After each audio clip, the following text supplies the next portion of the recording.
Major General Danjuma Ali Kefi, former general officer commanding GCO-1 Division of the Nigerian Army, has claimed that the air accident that killed Lieutenant General Ibrahim Attahiru and about 10 others on May 21, 2021 was a mid-air explosion. He made the shocking claim during an exclusive interview with This Day. Ali Kefi said that the crash is completely linked to terror financiers, urging President Bola Tinubu to commence an immediate investigation into the unfortunate incident. The retired major, who expressed his reservations about the official investigation, alleges a deliberate suppression of important details surrounding the crash. He stressed that the complete report of the probe has not been made available to the general public, which has added an air of suspicion to the circumstances surrounding the tragic incident. Ali Kefi contended that the late Army Chief's efforts to combat terrorism extended to exposing and neutralizing terror financiers. In a detailed account of the events leading to the crash, Ali Kefi raised questions about the abrupt changes in the scheduled trip, alterations in the choice of aircraft, and modifications in the landing airport. Ali Kefi explained about 2,100 hours on Thursday, May 20th, 2021. I spoke on phone with the Chief of Staff to the late Coas regarding their impending trip to Kaduna the following day, 21st of May 2021. I had earlier spoken with General Attahiru on the same issue. We ended all our conversation on the note that the late Chief of Army Staff and entourage would come by flight at about 10 hours the following day. About 06:30 hours the following morning, I called the COS to the late COAS to confirm their travel plan was as we discussed the night before, as I needed to make arrangements for the mosque that the Chief of Army Staff would attend Jumite on Friday prayers. The COS informed me that there was a change of plan. He said after we finished speaking last night, they received a message that the late Chief of Army Staff was to attend a meeting either at the Honorable Minister of Defense, at the Honorable Minister of Defense office, or the Presidential Villa at about 10 hours on Friday, 21st of May 2021, and that the late Chief of Army Staff was to attend in person and not send a representative. It is important to know that the late Chief of Army Staff trip to Kaduna was part of his visit to Zaria to attend the passing out parade at the depot NA slated for Saturday 22nd, 2021. It is worth noting that the movement of service chiefs out of Station Abuja is with the prior knowledge of the Chief of Defense Staff, the Honorable Minister of Defense, and the Presidency. So why was the meeting scheduled for about the same time that the late Chief of Army Staff was to have departed for Kaduna, and why the insistence that he should not be represented? In any case, the COS informed me that in view of the meeting, they would depart the Flag House official residence of the Chief of Army Staff at about 15:30 hours after attending the meeting, and also the Jumat prayers for the airport. They expected to arrive the airport at about 16:00 hours, board the aircrafts at about 16:10 to 16:15 hours, and depart for Kaduna at about 1600 hours. I was informed that they had arrived the presidential wing of the airport.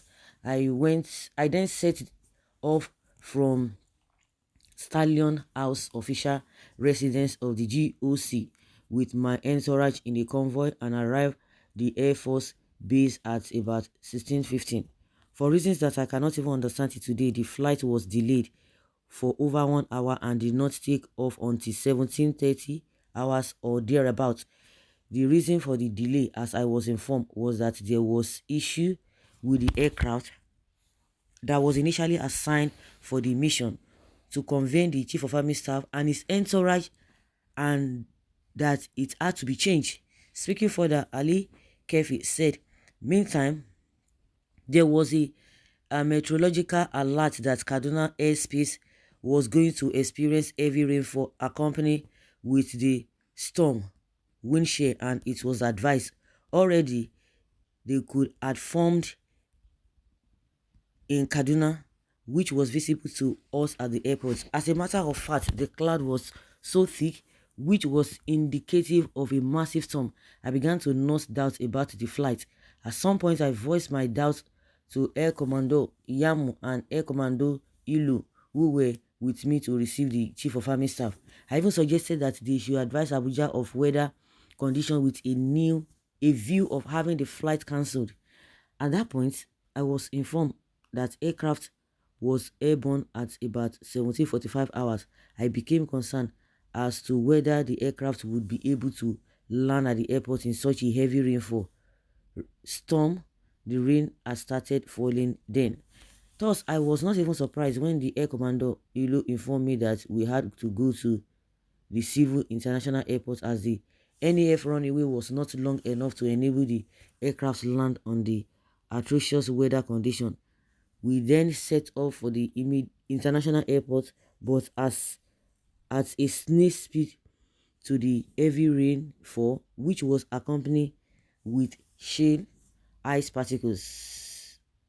When we got to the vicinity of the airport, there was a thunderous sound, which I thought was the sound of thunder. We had earlier cited that I believe was the aircraft descending to land on the runway. When we turned the bend to enter the tarmac, the thought of my mind was that the aircraft had touched down and was taxiing to the parking area. I couldn't even see any aircraft on the runway. I frantically looked around, and by this far side of the runway there was a fireball. It was the aircraft conveying General Attahiru. We got out of the vehicle, crossed the runway, and approached the burning aircraft. Firefighters were on hand to put out the blaze. At the same point, we had to pull back due to the fear of exploding cylinders. We later recovered the corpses of the 10 passengers on board. Just like that, the ill-fated plane far from where the plane wreckage was. Apparently, their bodies, which were on fire, were flung from the aircraft before it came down. Kai. Already in flames. Furthermore, the aircraft, or what was left of it, at least what I could recollect, was on a relatively flat grassland. There was no crater. This was indicative of a mid-air explosion. So, what caused the aircraft to explode? I wonder what the Air Safety and Accident Investigation Bureau report says about the incident. Alikefi further queried, was the flight deliberately delayed in order to be caught up in the rainstorm? Was the aircraft sabotage, which caused it to explode mid-air? Was the explosion caused by explosives? Was a bomb planted in the aircraft or contained in a parcel which a passenger unknowingly or knowingly carried? This is it's going to 3 years now, and nothing has been done.